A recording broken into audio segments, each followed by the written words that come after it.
mobile, mate. Don't worry, I'll carry on. Anyway, I played centre-half forward. The 4th year, I was in the trial games and I played centre-half forward. The first game that 4th year, I was playing on the half-back line, which was a bit of a surprise to me, but 5 games later I played in the first game for the state. So it was a pretty smart move, I think, on part of the selectors to shift me from just a very ordinary goal kicker to one that had to stop the goal. Yeah, we had the same with Trevor Ross, didn't we? He was a forward, half forward, little sort of rotary type, who ended up sticking in the back pocket in one of the area. Yeah, that's right. Well, the umpires didn't like me particularly, so I never used to Too many notes? No. Well, you know, I never used to say as much as Foster, and reckon had Foster not said all the things, nice things about the umpires that he did, he probably would have won through every middle, but that's just another story. Great side though, mate. That's a great side. The side that won 6 in a row. I want to know how you just keep getting up for grand finals, because you know once you win a couple, you know maybe there might be a bit of a slack year in there where you just drop off a fraction, but you guys just kept coming, and you win 6 in a row, which is quite staggering. I mean, when you look at that record, it is a staggering record because it's so hard to do to get up every year. Oh well, it was, and I think just to put the things in perspective, there was only 6 of us that played in the 6 grand finals in a row, and that was Motley, Whelan, Boyd, Abley, Hayes, and Zucker, I think, and unfortunately Abley, Zucker, and they're not with us anymore. And it's just Boyd, Hayes, and Whelan left out of the 6. And Motley. But that was a tough year when Foster coached the first 5.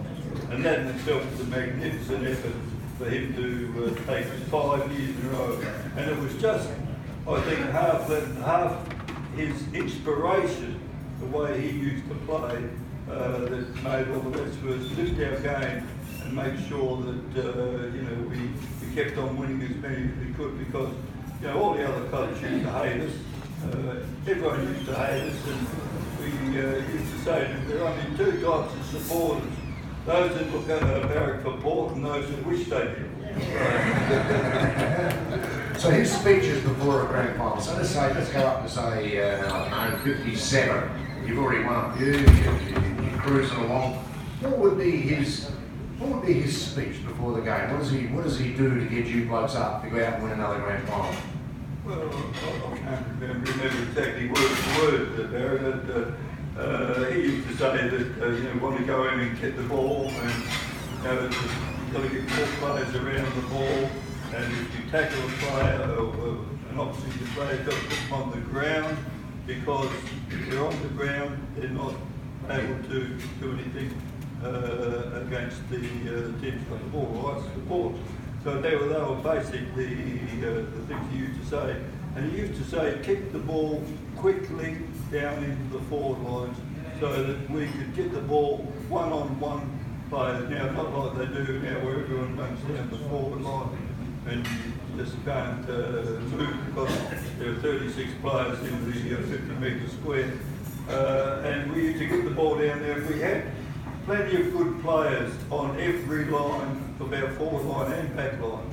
And so we could afford to kick the ball quickly down to their forward line, because we knew the players down there would contest the ball, and if we couldn't mark it, we'd bring it to ground, and the Rovers usually pick up the ball and do the rest. So that were basically the things he said.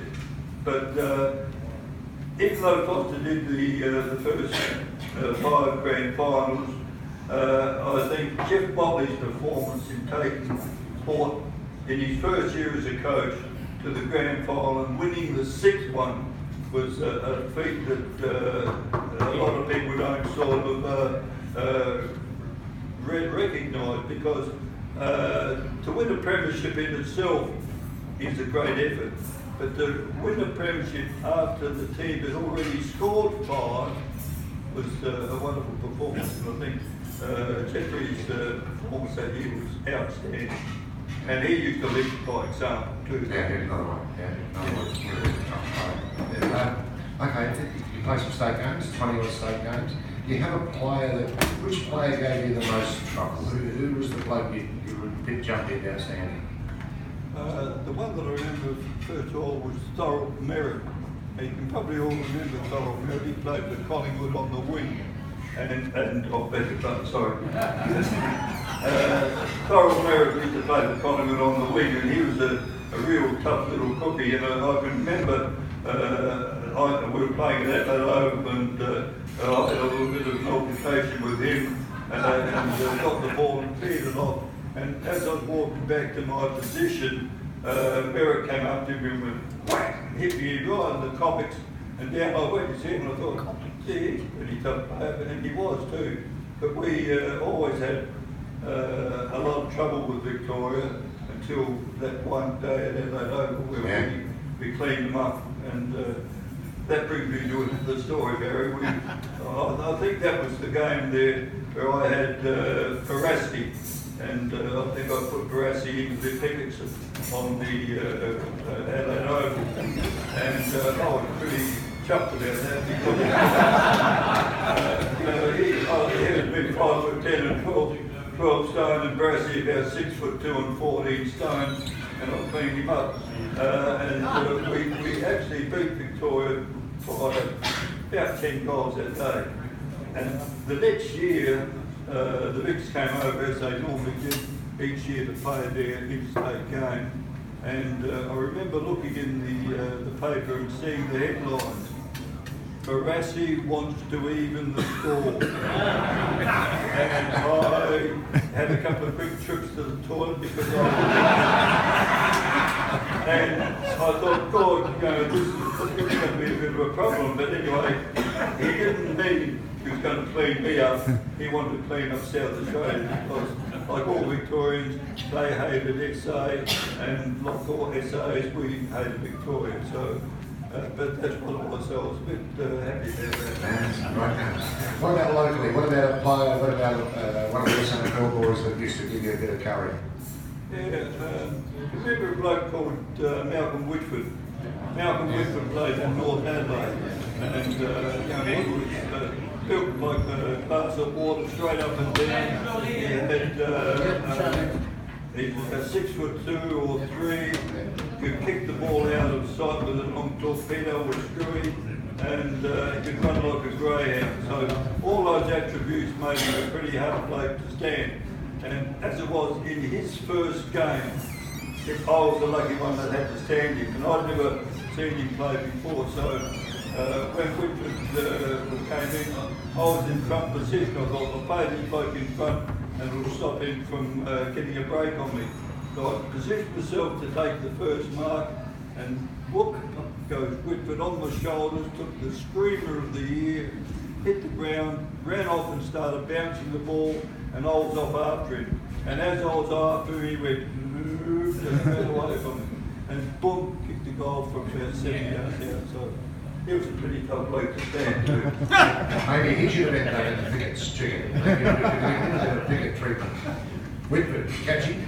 If you could catch him. I couldn't catch him. Okay. We had plenty of blokes around that could though in your team. Everybody was a protected player in that team by someone else on the ground. That was one of the great stories that I heard about the 6 in a row. If somebody got into trouble, we had some ammunition there that would come in and help out. There were a lot of tough individuals in your side. That's exactly right, and I think the one grand final that I recall, I can't remember the actual year, was when at the start of the game the players used to run out through the crowd onto the oval. This was before they had players races. And it was half time, and we had to run off through the crowd behind the grandstand at Adelaide Oval to the dressing room.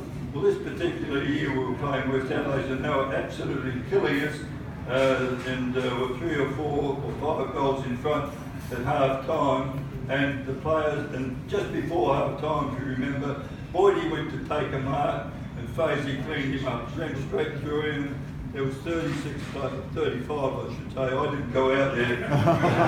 But they were fighting, and that was against Yeah. But anyway, there's 35 players in the valley, and after the umpires finally sorted it out, they two teams had to go through the crowd and behind the grandstand. And as they went behind the grandstand, we had all our seconds players out there, and they gave them in. They got in and were stuck in punching and doing all that sort of stuff. And I'm sure that just took their mind off the and they lost track of what they were supposed to do, and we knocked them off. That was pretty interesting. So you stuck the seconds on them. That's what you did. Westies come off and now seconds come. Oh, that's right too. It was one of those things we didn't want to get hurt. We knew all our supporters would look after us, but getting them back and saying more. But after that, the league in its wisdom thought we better get some player protection, and they introduced the player races to all the ovals, so the players could run out of the ground without being molested by the Adelaide seconds there. Yeah. No, I knew that we weren't allowed to have the seconds out there anymore after that to bash them up. So the club called him the under 19s. That's an amazing story, Chief. That is an amazing. I didn't know that. I didn't know that the seconds were out there waiting for it. Because when we forget about the seconds when we talk about the 6 in a row, I think they won 5. The seconds won 5 in a row during that same period. Yeah. So, that's pretty strong stuff in the river. Well, the Port Adelaide was very strong both in the first and the second, and as I think it's got a record that the seconds have won 5 in a row, as we have won 6. So that's great. It's a pretty amazing record. Tell me about Tasmania, mate. Why are you in Tasmania? Margaret, my wife, had never been to Tassie, and after I retired, I thought we'd go over and have a look around and see what the housing situation is like. Yeah. And we'll go over there and spend 5 weeks touring around Tasmania, and every place we stopped at for a couple of days was a house.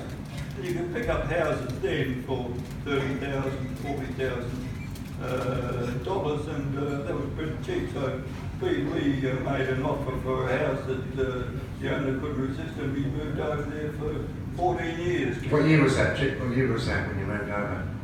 What? What year was it when you moved over? I retired in 1997, so it would have been around about then, 1997. Oh, you were, sorry, I thought you retired from footy in 1997. You played 24,000 games. So 97, and what's your situation now? Are you not still there? Oh, we were told by our children, our 3 daughters, that we'd had a long enough honeymoon, so and I thought, oh, this girl. So we're back now, and we're living at the harbour, and loving it. We can see our daughters, our granddaughters, grandsons, and our granddaughters. We've got one great granddaughter, another one due in North. Wow. So that's good. It's good. Yeah, okay. Now you brought up some notes here that you have not looked at once. You have not looked at those notes once. How long did you spend on those notes? 3 days. There you go. Total bloody waste of time, mate. That's what you look and watch it closely to see whether you're getting the comfort there. But you have not looked at that list once. Look, it's got them all written down, 1 through. What's that last number? 1 through 11 or 12. Oh, that was just a bit of a guidance so I could keep you talking. Yeah. Tongue-tied. Oh, yeah, I get tongue-tied for sure. But you have not made reference, but we've probably covered a lot of this. Is there anything in there that you'd like to bring up? There was a game. I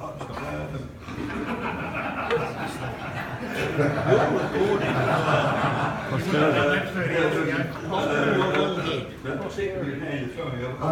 going to say. I don't want to, mate. No, I was just going to say. One in particular that I was going to say, and you'll all remember David Gill. Fantastic player. He was one of the most natural, gifted players that I could ever remember seeing. And in those days, for a person to be able to kick right and left foot 60 yards take the big screamer, run like a greyhound. It was just a revelation. He was an inspiring player that played for Port Adelaide. And this particular day, and you know, he kicked, as I say, kicked the ball out of side 50 or 60 yards with long raking drops, left or right footer. So this particular day, he goes out to play, and I can't recall the number of the team. Anyway, he took this real screamer, 20 yards out from goal. And we thought, beauty, here's another goal, because you know, you can just about throw it through from there. So anyway, Julie goes back and dug a little divot, he put the ball on the ground. And we thought, he's going to do a place kick. So anyway, he goes back and he lines up and he comes running in. Now, who reckons he kicked the goal? No. Who reckons he kicked the point? No. Who reckons he kicked it out of bounds on the full? Yeah, we're pessimists. You're wrong. When he came in running into the ball, he went whack and he kicked the ground in front of the ball and it just dribbled off. The opposition got the ball and picked up. We spent about 4 weeks in the city. That's a good story. I was going to tell you after that. He hated it, yeah. What about Clifty? You can all remember Roger Clifty. Oh, yeah. Clifty had a good knee, and if he was on the, I'm getting all the thumbs up there, and Clifty couldn't run very fast, and he couldn't turn in a very short circle. And this particular time, Port Adelaide were playing West Torrens at Alberton. And who's Clifty's opponent? Lindsay Head. And Lindsay Head, you know, triple McGarry medals. He could play it, but he was a very, very skillful player. And Clifty was all fired up before the game. And he went out in the field, and when he went up, and we used to shake hands with the players before the game, not after the game. And when Clifty went up to shake hands, he said, "You get near the ball and I'll have them kick your head in." And he was all stirred up and used to abuse him all the time. Best player, Head, 7 goals. He got beat up that day, he was never forgotten. He was a great player. Yeah. And so are you, mate. There was another story.